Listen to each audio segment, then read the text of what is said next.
எவ்வளவு கடன் இருக்கு இப்ப? 20 லட்சம் ரூபா 70 லட்ச ரூபா கடன். 1.5 லட்ச ரூபா இருக்கு. அவ்வளோ 5 லட்சத்துக்கு மேல வரும். வீடு 30 லட்சம் கடை வாங்கணும். 45 பவுன் வச்சிருக்கேன் லோனு. கடனே ஒரு 60 லட்சம் இருக்கு. 78 lakhs இருக்கு. 78 lakhs. ஆசை நம்மள மீறி ஆசைப்படக்கூடாது. நான் கூட தான் கார் வாங்கணும்னு ஆசைப்பட்டேன். நம்ம கட்டுவோமா கட்ட முடியாதான்னு யோசிச்சேன். இப்போ நானும் எங்கள் வீட்டம்மாவும் அந்த ஜெமினி பிரிட்ஜு கீழே யோசிச்சிருந்தோம். கார் போட்டிருந்தா நாம இருக்க மாட்டோம். லைஃப் ஷார்ட் டைம் இருக்கு, நான் சந்தோஷமா இருக்கணும்னு வாங்குறீங்க.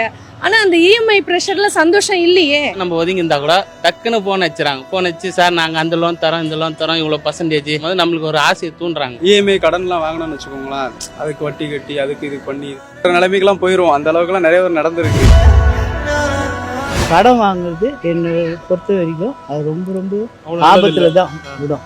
ஃபைனான்ஷியல் பிளானிங் ரொம்ப ரொம்ப important. What is not necessary, what is unnecessary நமக்கு தெரியணும். EMI is good, but we have to use very carefully.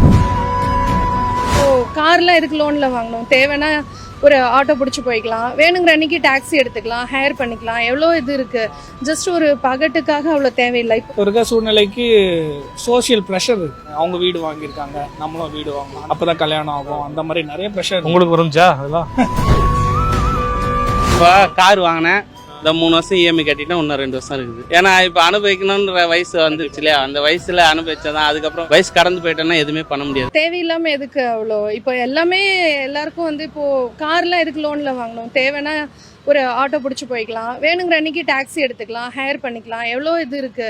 Just ஒரு பகட்டுக்காக அவ்வளோ தேவையில்லை. இப்போ கண்டிப்பா ஒரு அத்தியாவசியமா ஒரு சின்ன ஃபேமிலி இருக்காங்க, அவங்களுக்கு ஒரு தடவையும் ஒரு 4-5 பேருக்கு ஒரே சமயத்துல சேர்ந்து போக முடியாது. அப்படின்னும் போது எக்கானமி பார்த்தாக்க ஒரு சின்னதாக ஒரு கார் வாங்கிக்கலாம். அதை கூட தேவைக்கு அளவாக யூஸ் பண்ணிக்கலாம். ஏன்னா இதனால நிறைய பிரச்சனைகள் இருக்குது. அவங்களுக்கு personally financial strain, in addition to that pollution, eco ஃப்ரெண்ட்லின்னு நம்ம பார்த்துட்டு இருக்கோம். We have to think about environment and future also. So இது எல்லா வகையிலையுமே பார்த்தீங்கன்னா ரொம்ப நம்மளோட எல்டர்ஸ்லாம் வாழ்ந்த மாதிரி கொஞ்சம் கண்டென்டட் லிவிங் தான் கரெக்டாக இருக்கும்.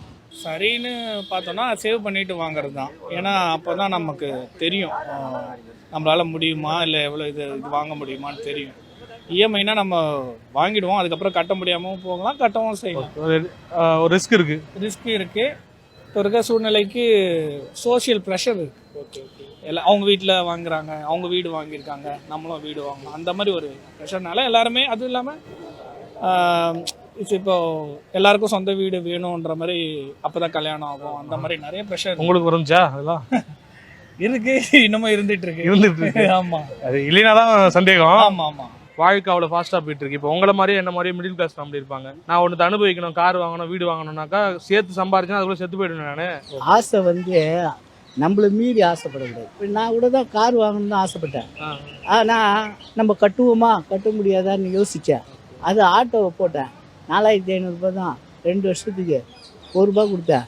இது என்னால் என்னுடைய இதுக்கு இந்த பட்ஜெட் இது போதுன்னு அப்போ யோசித்தேன். இதுக்கு ரொம்ப நானும் எங்கள் வீட்டம்மாவும் அந்த ஜெமினி பிரிட்ஜு கீழே யோசிச்சுருந்தோம். கார் போட்டிருந்தா நாங்கள் இருக்க மாட்டோம். ஓகே.